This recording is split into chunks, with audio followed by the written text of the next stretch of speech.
Okay, let's dive into this. Welcome to today's Explainer, where we're tackling a genuinely massive shift happening right now in the world of privacy and corporate governance. We're looking squarely at India's Digital Personal Data Protection Act, or the DPDPA 2023. Now, whether you're a privacy pro, an auditor, or an executive trying to navigate these new waters, the introduction of this framework is literally forcing organizations to completely rethink how they operate from the ground up. Today, we're going to break down some incredibly insightful observations regarding the future evolution of compliance and audit practices. We'll map out exactly what these new dilemmas look like, who they affect, and why the old traditional rulebook simply isn't going to cut it anymore. If you really want to understand the heartbeat of this new law, just listen to this mandate: the need to balance the interests of the data fiduciary with the interests of the data principal. This single sentence totally captures the core tension we're exploring today.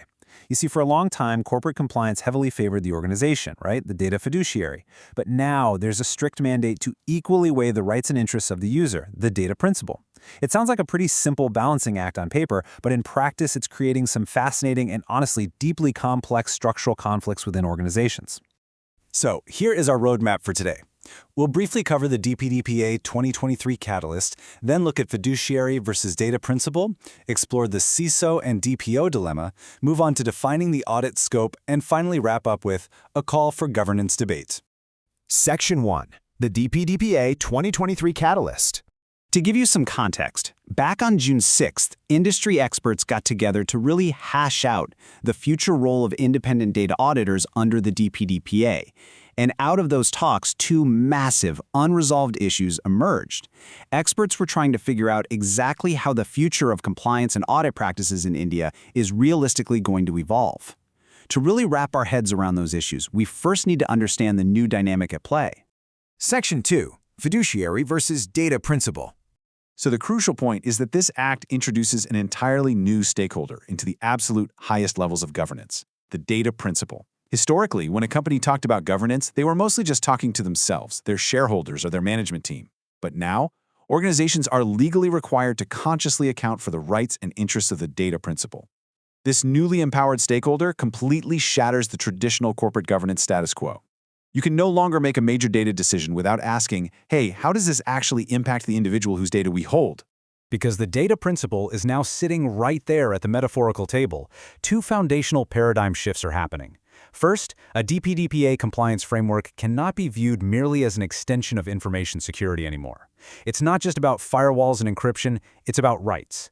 Second, a DPDPA audit cannot be viewed merely as another management-controlled assurance exercise. You can't just check your own homework and call it a day. The old ways of handling privacy and audits are just fundamentally insufficient for this new era. Section 3. The CISO and DPO dilemma.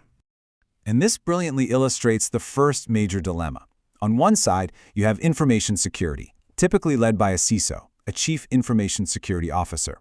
On the other side, you have data protection, led by a DPO, a Data Protection Officer. In the past, companies might have just, blurred these lines together.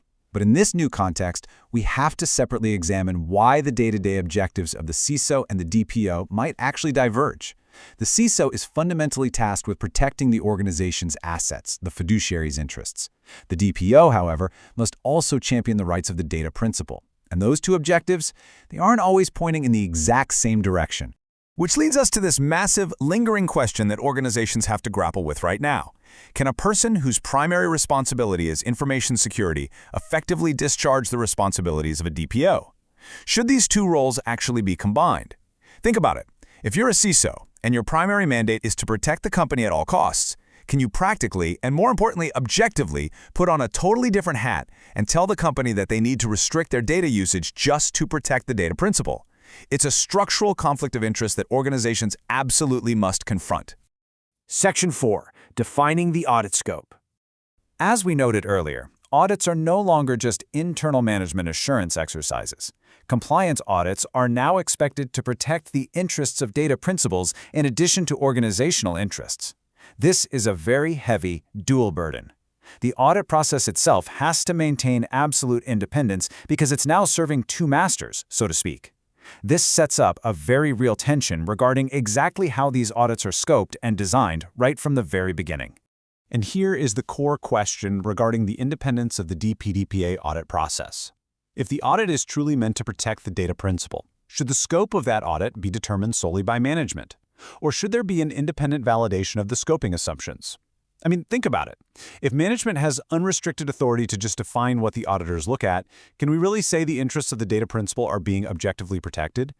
Should management be allowed to draw the boundary lines of their own scrutiny? Probably not. Section 5. A call for governance debate. Now, what's really interesting about this slide is that at first glance, asking whether a CISO can be a DPO and asking who gets to scope an audit appear to be entirely unrelated questions. One is an HR and operations issue, the other is a compliance and auditing issue. However, as the source text smartly points out, both actually arise from the exact same common concern, the core goal of balancing the interests of the data fiduciary with the interests of the newly introduced data principle. Both of these dilemmas are really just different symptoms of the exact same structural growing pains. Look, it's incredibly important to note that the source material we're exploring today isn't offering concrete, one-size-fits-all solutions just yet. The next phase of these discussions is simply attempting to initiate a dialogue. These observations are strictly exploratory. They're intended as a vital call to action to stimulate debate among privacy professionals, auditors, DPOs, CISOs, and policymakers. The answers to these dilemmas aren't going to come from a single dictation. They're going to be forged in the debates between these key leaders. Which leaves us with this final provocative thought. How will your organization adapt its governance to balance its own fiduciary interests with the rights of the newly empowered data principle? You can't just ignore the CISO versus DPO tension anymore.